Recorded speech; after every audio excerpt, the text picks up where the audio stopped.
Blood coagulation. Before we start the topic blood coagulation, let us take a glance of components of the blood. Red blood cells, white blood cells, and platelets collectively constitute 45% of blood. Rest 55% of blood contain plasma. Fibrinogen are needed for clotting or coagulation of blood. Our body contains a natural process to stop bleeding from minor cuts in a matter of several minutes. When a small artery is cut, the collagen fiber in its tissue are exposed, which signal the clotting process to begin. As platelets begin to adhere to the cut edge, they release chemicals to attract even more platelets. Eventually, a platelet plug is formed. Platelet attached to fibrinogen. The immobilized fibrinogen attract the factor of blood coagulation. The factors of blood coagulation transform the fibrinogen in polymers of fibrin. Thrombokinase is an enzyme complex that is required for this reaction. This complex is formed by a series of linked enzymatic reaction cascade process involving a number of factors present in the plasma in an inactive state.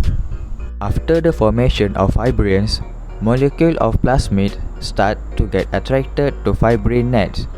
Later on, this molecule destroy the fibrin net. Fibrinolytic degradation products are phagocyted by macrophages and eosinophils, and the normal blood flow is restored. Laboratory hemostasis tests are divided into two, quantitative and qualitative. Quantitative tests, which consist of full blood count, which is to examine the platelet size, volume, and density. Peripheral blood film is to examine the morphology, distribution, and relationship of platelet with other blood cells. And the last one will be blood marrow aspirate and trophine, is to examine quantity and morphology of megakaryocytes and relation to surrounding cells. However, qualitative tests, which consist of bleeding time, which is to screen the function and integrity of platelets, and PFA 100 or 200, is to screen platelet dysfunction. There are some variables that may affect the results of the laboratory tests. Firstly, it's physiological variation, such as age and pregnancy. Second is during pre-analytical stage, such as anticoagulant, including EDTA and citrate. Storage temperature. Thirdly will be during analytical stage, such as method use and setting of instruments. Lastly, it's about platelets count, physiological and pathological variation, including ethnic variation, sex difference, strenuous exercise, and smokers. Next, if the patients are suspicious of platelets disorder, we'll do coagulation tests to examine the integrity of secondary hemostasis, natural inhibitors, and fibrinolysis. PT test is to determine the efficiency of extrinsic system, especially on factor 7. APTT test is to determine the efficiency of intrinsic system, test factors other than factor 7. If either the PT or APTT prolong, then we will proceed with mixing study. Coagulation test on TT is to detect the efficiency of fibrinogen conversion to fibrin. If prolonged, they might be fibrinogen disorder or heparin contamination. D-dimer test is to detect activation of fibrinolytic system. Fibrinogen test is to determine the level of fibrinogen in the sample. The liver carries out many vital functions, including metabolism carried out by the specialized cells called hepatocytes. For example, when excess glucose is present within the hepatocyte, it can be transformed into fatty acid, also known as de novo synthesis. Hepatocytes are also key regulators of lipid metabolism. They tap fatty acid from blood and assemble them with glycerol to produce triglycerides. Lifestyle habits such as chronically unhealthy diet and a lack of physical activity can lead to non-alcoholic fatty liver or NAFL, with isolated steatosis defined as an abnormal accumulation of fat in the hepatocytes. Individuals with associated metabolic disorders such as insulin resistance, type 2 diabetes, and obesity are particularly at high risk to progress to a pathological state called non-alcoholic steatohepatitis or NASH. In people with NASH, liver homeostasis is impaired due to accumulation of toxic lipids. Certain gut bacteria-derived products can also penetrate in the liver where they activate immune response. This pathological environment provokes hepatocytes damage and leads to a state called ballooning.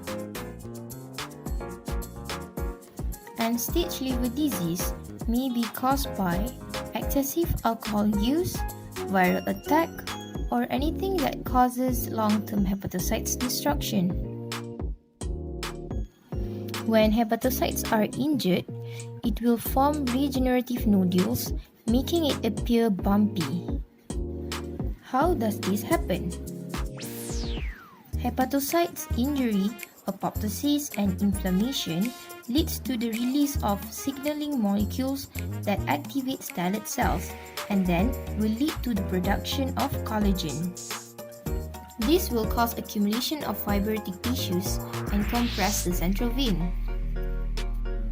High pressure in portal vein causes fluids in blood vessel to be pushed into tissues, and this will lead to ascites and splenomegaly. End-stage liver disease can be recognized and detected when the patient has bruising easily, jaundice, fatigue, abdominal pain, bloating and swelling, which is caused by the accumulation of fluid in the legs and abdomen, encephalopathy, which it has problems with memory and concentration, nausea, and spider-like blood vessels on the skin. Moving on to the diagnosis, for end-stage liver disease, liver biopsy is the gold standard.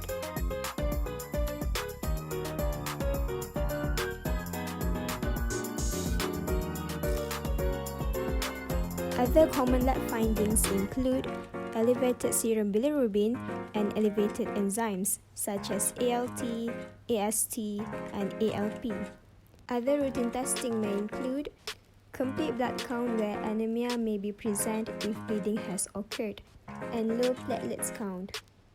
Prothrombin time, where results may be prolonged with this disease. Next, let's look at the management for ESLD. The management of ESLD depends on the clinical presentation of the patient. For example, the management of ASIDs are sodium intake restriction, diuretics prescription, prohibition of alcohol consumption, and therapeutic paracentesis. It is more effective to manage ASIDs based on its underlying causes. For instance, if it is caused by hepatitis B or C, antiviral therapy might be needed, and immunotherapy should be attempted for patients with autoimmune hepatitis. In addition to that, blood transfusion might be given to ESLD patient that has excessive bleeding. Subsequently, the most definitive treatment for ESLD is liver transplant. More than 74% of patients can survive for 5 years after liver transplant. However, getting a liver transplant may be hard. So, for patients that is ineligible for a liver transplant or patients that is still waiting for a transplant, the way to manage the ESLD is through palliative care.